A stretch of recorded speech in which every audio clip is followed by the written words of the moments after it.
Ya, Presiden Joko Widodo resmi mencabut remisi terpidana kasus pembunuhan wartawan Radar Bali Gede Bagus Narendra Prabangsa. Konsekuensinya hukuman terpidana yang semula berkurang menjadi 20 tahun penjara kembali menjadi hukuman penjara seumur hidup. Untuk membahas kasus ini lebih lanjut telah terhubung melalui sambungan telepon dengan Ketua Aliansi Jurnalis Independen atau AJI, Abdul Manan. Selamat pagi Mas Abdul Manan. Selamat pagi. Pagi Mas, ini pemerintah sudah resmi mencabut remisi terhadap Nyoman Susrama dan ini juga sesuai dengan permintaan yang sempat diajukan oleh AJI, LBH Jakarta, YLBHI dan International Federation of Journalists ya. Tanggapan Anda? Ya, kami senang mendengar perkembangan ini bahwa pemerintah mencabut Kepres pemberian remisi kepada Susrama sebagai pembunuh bangsa. Artinya pemerintah khususnya Presiden mendengarlah aspirasi dari kami, kawan-kawan di AJI, LBH Pers, LBHI dan para pendukung kebebasan pers. Baik, lalu selanjutnya apa Mas setelah ini? Apalagi langkah yang akan dilakukan oleh AJI khususnya untuk melawan impunitas dan merawat kebebasan pers? Ya, karena ini kan kasus Prabangsa ini kan satu dari sekitar 10 kasus pembunuhan terhadap wartawan di Indonesia ya. Jadi itu data dari tahun 92. Dan dari setidaknya masih ada sekitar 8 kasus yang penyelesaian hukumnya itu belum sepenuhnya selesai sebenarnya. Kita misalnya masih ada yang sangat terkenal dari 8 kasus, di antara 8 kasus itu kan kasus pembunuhan Fuad Muhammad Safruddin atau yang kita mengenalnya sebagai Udin wartawan Bernas itu, yang dia tewas dibunuh tahun 96. Dalam kasus Udin kan memang pelakunya ada pelaku yang katanya diadili yaitu Iwi, tapi belakangan kan dia dibebaskan karena ternyata dia pelaku boneka kan. Itu kasus Udin. Juga ada kasus misalnya yang wartawan Radar Surabaya, Herlianto ya, yang dia meninggal tahun 2006 itu. Dan proses hukumnya juga tidak jelas. Jadi masih banyak lah PR yang harus diselesaikan dan itu akan menjadi bagian dari yang akan terus disuarakan oleh AJI dan komunitas kebebasan pers di Indonesia di masa-masa mendatang setelah Kepres ini dibatalkan.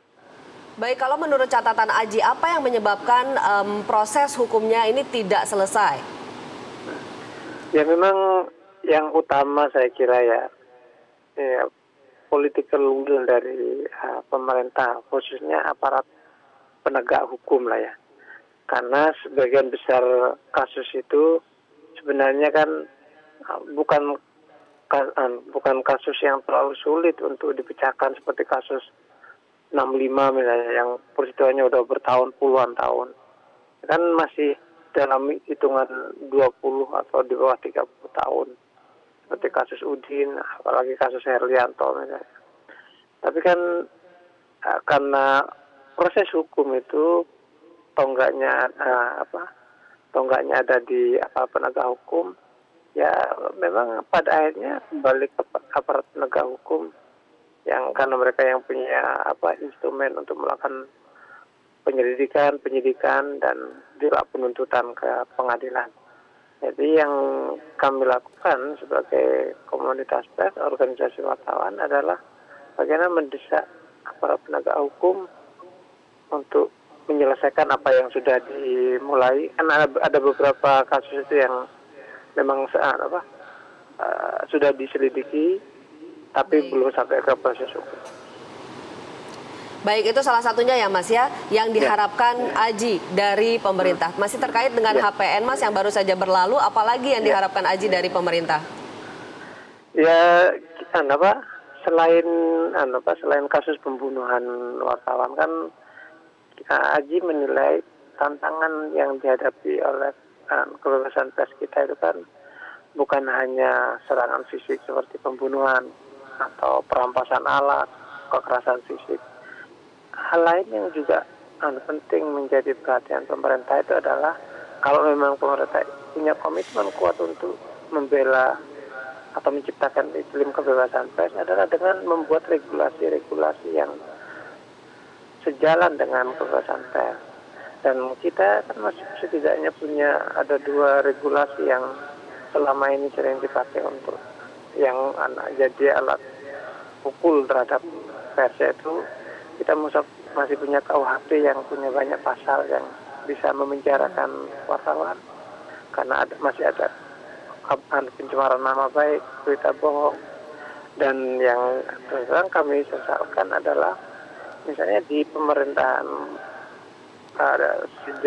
di pemerintahan sekarang ini kan mengusulkan revisi bersama DPR, mengusulkan revisi undang-undang KUHP yang di dalamnya mempertahankan pasal-pasal yang dikritik oleh komunitas pers selama ini.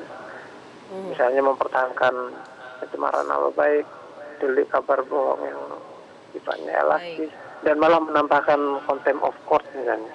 Menurut saya kalau itu yang harusnya regulasi yang dibuat pemerintah juga harusnya ikut mendukung kemerdekaan pers dengan cara tidak menambahkan pasal-pasal baru yang bisa yang mengirim wartawan ke penjara.